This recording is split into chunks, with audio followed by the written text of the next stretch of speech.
my lovely students, welcome back to my YouTube channel Science by Diba. In this video, I will discuss next chapter, that is conservation of plants and animal. ये class 8 का chapter है science का, NCERT science. ठीक है, आज मैं एक topic discuss करूंगी, that is a part 1 video. इसमें पार्ट्स में मैं वीडियो अपलोड करूंगी. ठीक है, चलिए without wasting a time let's start. क्या होता है conservation of plants and animal? सबसे पहले तो इसका इंट्रोडक्शन जान लेते हैं. जो प्लांट्स होते हैं और एनिमल होते हैं ये बहुत इंपॉर्टेंट होते हैं. किसके लिए? For maintaining ecological balance. Ecological balance को मेंटेन करने के लिए प्लांट और एनिमल दोनों ही बहुत इंपॉर्टेंट है. बट कुछ वजह ऐसी है जैसे डिफॉरेस्ट्रेशन, पॉल्यूशन, हंटिंग, अर्बनाइजेशन, जिसकी वजह से ये जो है डिस्टर्ब हो जाते हैं. Many species are becoming endangered, so we must conserve them. हमें उन्हें जो है प्रोटेक्ट करना चाहिए. ठीक है, सो वाई कंजर्वेशन मैटर्स? क्यों कंजर्वेशन मैटर्स करता है? जो अर्थ होती है वो फेस करती है वेरियस थ्रेट्स को, जैसे कि डिफॉरेस्ट्रेशन अभी मैंने बताया, pollution and climate change. Without proper conservation we risk losing vital sources like clean air, water, fertile land which are essential for the life. हम अगर जो है कंजर्व नहीं करेंगे, इसको प्रोटेक्ट नहीं करेंगे, तो जो हमारे पास जो है क्लीन एयर है वो खराब हो जाएगी, हमारी वाटर खराब हो जाएंगे, फर्टाइल लैंड खराब हो जाएगी, जिससे हमारे जो ये अनाज उगते हैं तो ये हमारी इसेंशियल होते हैं, ये हमारी लाइफ के लिए. तो ये सब चीजें हम लॉस कर जाएंगे. और आजकल आप देख ही रहे हो कि AQI क्या चल रहा है हमारे देश में, कितना ज्यादा वो हो रहा है बिकॉज ऑफ यही सब पॉल्यूशन की वजह से. ठीक है, चलो आगे देखते हैं. सबसे पहले हम पढ़ेंगे डिफॉरेस्टेशन. डिफॉरेस्टेशन होता क्या है? मीनिंग, इसकी मीनिंग जानते हैं. डिफॉरेस्टेशन का मतलब होता है कटिंग डाउन और clearing of forest over large area. कोई लार्ज एरिया है, उसमें जितने भी प्लांट लगे हैं उसको जो है कट करना, तो ये हमारा कहलाता है. या फिर इस लैंड को पूरा साफ कर देना प्लांट को, तो ये कहलाता है deforestation. When forests are cleared for other uses, it leads to environmental imbalance. अब ये काट रहे, कोई मजाक में तो नहीं काट रहे होंगे, कोई रीजन होगा. उस रीजन को फिलफिल करने के लिए हमारा जो ये इन्वायरमेंट होता है ये इम्बैलेंस हो जाता है. देखो, और डिफॉरेस्टेशन में इसके क्या कॉजेज होते हैं, क्यों हम काटते हैं, क्यों डिफॉरेस्टेशन करते हैं? तो ट्री आर कट फॉर, क्यों काटे जाते हैं? पहली बात एग्रीकल्चर के लिए, दूसरा हाउसिंग एंड अर्बनाइजेशन के लिए, तीसरा फर्नीचर एंड पेपर के लिए, चौथा फ्यूल के लिए, and fifth is natural causes होते हैं कुछ. चलो इसमें एग्रीकल्चर देखते हैं. टू गेट लैंड, हमें लैंड चाहिए फार्मिंग के लिए और कल्टीवेशन के लिए. तो उसके लिए हमें लैंड कहाँ से मिलेगी? जंगलों को काटेंगे तभी मिलेगी. हाउसिंग एंड अर्बनाइजेशन, जब हम कंस्ट्रक्शन होता है घरों का या बिल्डिंग का या रोड का या फैक्ट्रीज का, उसके लिए भी लैंड की जरूरत होती, तब भी हम जो है ये डिफॉरेस्ट्रेशन करते हैं. फर्नीचर एंड पेपर, जिस आप टेबल पे बैठते हो, जिस बेड पे लेटते हो, ये वुड कहाँ से आता है? ये वुड इसी प्लांट से आता है. तो फर्नीचर को बनाने के लिए हमको वुड की जरूरत होती है, वुड के लिए हमें पेड़ों को काटना पड़ता है.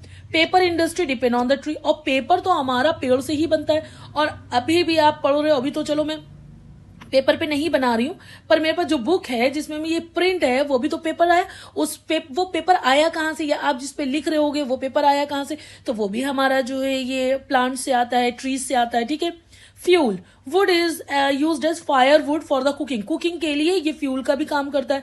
और कुछ नेचुरल कॉजेज होते हैं जो ह्यूमन मेड नहीं होते. ये जितने भी मैंने पढ़ाए थे दैट इज ह्यूमन मेड.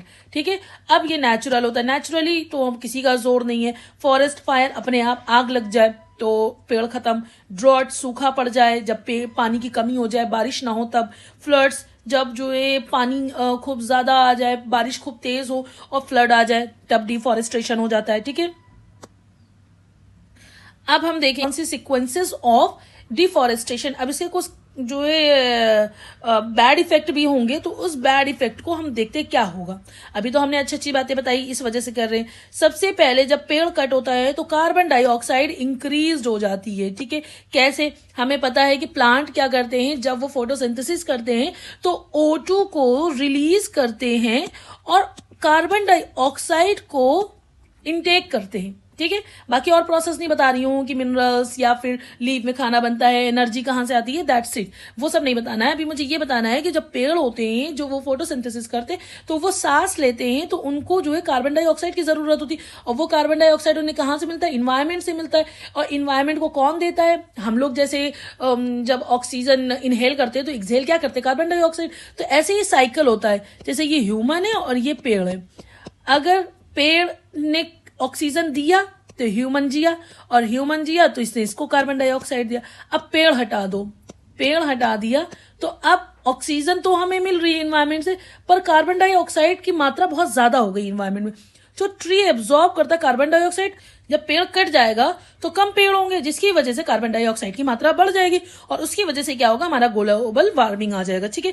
अब ग्लोबल वार्मिंग क्या होता है, जब जो है अर्थ का टेम्परेचर बहुत ज्यादा बढ़ जाता है due to green house gases, तो उसे हम लोग ग्लोबल वार्मिंग कहते हैं। अब इसके होने से होता क्या है, चलो भैया हो गई ग्लोबल वार्मिंग, लेकिन क्या फर्क पड़ा, बहुत फर्क पड़ेगा। इफेक्ट देखो, मेल्टिंग ग्लेशियर, जो बड़े बड़े हमारे ग्लेशियर हैं वो पिघलने लगेंगे, क्लाइमेट चेंज हो जाएगा, और जो समुद्र का लेवल है वो और ज्यादा बढ़ जाएगा। ठीक है। अब आता है disturbance in water cycle, water cycle में भी डिस्टर्बेंस हो जाएगा। जब कम पेड़ होगा तो कम जो है ट्रांसपीरेशन होगा, तो कम जो है रेनफॉल भी होगा। ठीक है। और इससे क्या पड़ेगा, सूखा पड़ जाएगा। जब पानी नहीं बरसेगा तो सूखा ही तो पड़ता है, तो सूखा हो गया। देखो कितने सारे इससे नुकसान हो गए। फ्लड, अब फ्लड आया, फ्लड का रीजन क्या होगा, without trees rain water flow quickly and flood. जब पेड़ होते हैं तो जब बारिश होती है तो ये इससे टकरा के थोड़ी स्पीड कम कर लेते हैं। ठीक है। और उस तरीके से फ्लड नहीं आ पाता, लेकिन जब यहाँ पे उनको खाली जमीन मिलेगी तो वो स्पीड में पानी जाएगा और जो है फ्लड का रीजन बन जाएगा। ठीक है। अब पढ़ेंगे conservation of forest and wild life. Wild life और फॉरेस्ट का कैसे जो है कंजर्वेशन, यानी कैसे इनको प्रोटेक्ट किया जाए। पहला तो प्रोटेक्शन करो, इनको प्रिजर्व करो, एंड प्रॉपर मैनेजमेंट होना चाहिए फॉरेस्ट में और वाइल्ड लाइफ में। इसी को हम लोग कंजर्वेशन कहते हैं। पर्पस क्या होता है, ताकि इकोलॉजिकल जो इम्बैलेंस हो रहा था वो बैलेंस हो जाए, जो प्रोटेक्ट हमारी इंडेंजर्ड स्पीशीज जो खतरे में थी उसको जो है हम प्रोटेक्ट कर पाए, प्रिवेंट कर पाए एक्सटेंशन से। ये हमारे इसके पर्पस होते हैं। ठीक है। अब बात करेंगे effects of deforestation on cities, earth and next generation. सबसे पहले तो हम सिटीज में देखते हैं। जब डिफॉरेस्ट्रेशन होता है, देखो सिटीज में तो पेड़ कम होते हैं, ठीक है, और ये जंगल की बात हो रही है, तो जब वहां पेड़ कटता है तो सिटी में क्या फर्क पड़ता है, तो पॉल्यूशन इंक्रीज करता है।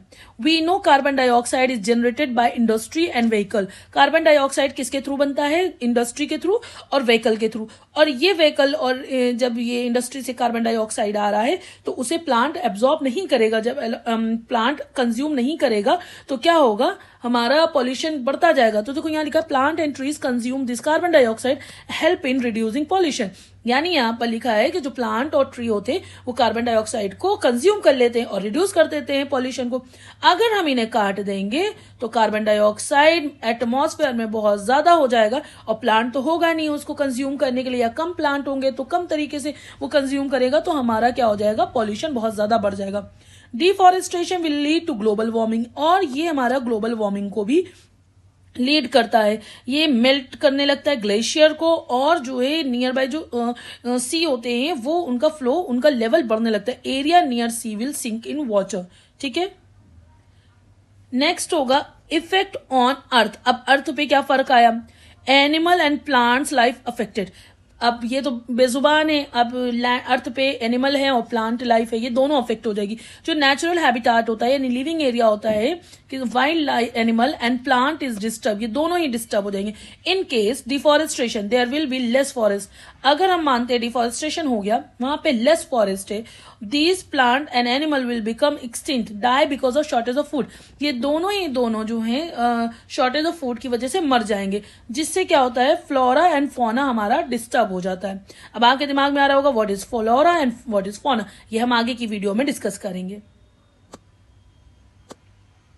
अब बात करते हैं इफेक्ट ऑन नेक्स्ट जनरेशन। अब नेक्स्ट जनरेशन में क्या क्या होता है, जो बहुत सारे फॉरेस्ट होते हैं वो प्रोड्यूस करेंगे, many forest produce will not be available. Example food, would, many medicine, ये नहीं है अब अवेलेबल हो पाएगा। और ड्रॉट इंक्रीज होगा। ड्रॉट इंक्रीज होने का मतलब सूखा पड़ जाएगा। जब टेम्परेचर बहुत ज्यादा होगा और हमारा जो है वाटर साइकिल डिस्टर्ब हो जाएगा, तो क्या होगा, पानी बरसेगा नहीं, रेन होगी नहीं और ड्रॉट आने लगेगा। रूट और tree suck water from the earth surface. Root और ट्री कहाँ से जो वाटर सक करते थे, अर्थ सर्फेस से, पानी होगा नहीं तो बेचारे वो भी सूख जाएंगे। This water goes to leaves due to sun. The water gets evaporated and goes to cloud. This latter fall as rain if are less tree, less। अब डिसर्टिफिकेशन हो जाएगा। डिसर्टिफिकेशन क्या होगा, जैसे रूट्स होती है और ट्री होती है, ये बाइंड करते सॉइल से टुगेदर, बंधे रहते तभी तो खड़े रहेंगे। ड्यू टू लेस ट्री, अगर कम पेड़ होंगे, there will be more soil erosion, वहां पे बहुत ज्यादा सॉइल का इरोजन होगा। इरोजन मतलब जो फर्टाइल सॉइल होगी वो इरोडेड हो जाएगी विंड एंड वाटर के through. Hence fertile land will soon turn into desert, और जो फर्टाइल लैंड है वो जल्दी ही डेजर्ट में कन्वर्ट हो जाएगी। नेक्स्ट होगा flooding end of river. River में फ्लड आ जाएगा। ड्यूरिंग हेवी रेन रूट्स और ट्री क्या करते थे, हेल्प करते थे सॉइल, ये हेल्प करते थे सॉइल को टू एब्जॉर्ब वाटर। जो वाटर होता है वो एब्जॉर्ब हो जाता था सॉइल के थ्रू और इसी से पेड़ उसको वाटर को ले लेते थे। हाउएवर जब case of shortage of trees, जब ट्री की शॉर्टेज हो जाएगी तो soil will not be able to absorb water. Soil इतना एबल नहीं होगा कि वो सारा वाटर एब्जॉर्ब कर पाए। This water will flow into rivers, और ये जो वाटर सब बह के रिवर में चला जाएगा, जिसकी वजह से क्या होगा, flood leading to loss of life and property. और ये जो है लाइफ और प्रॉपर्टी दोनों को डैमेज कर देता है फ्लड। ठीक है, ये बात आपको क्लियर हो गई। अब नेक्स्ट वीडियो में अब हम पार्ट 2 लेकर आएंगे नेक्स्ट डे। ठीक है, जिससे आपको आगे का टॉपिक हम क्लियर करेंगे। ये क्लास 8 का टॉपिक मैं क्लियर कर रही हूँ। आई होप सो आपको क्लियर हो रहा होगा। ठीक है, नोट्स के लिए आप मुझे DM करें, I will provide you notes. Thank you so much and keep support me.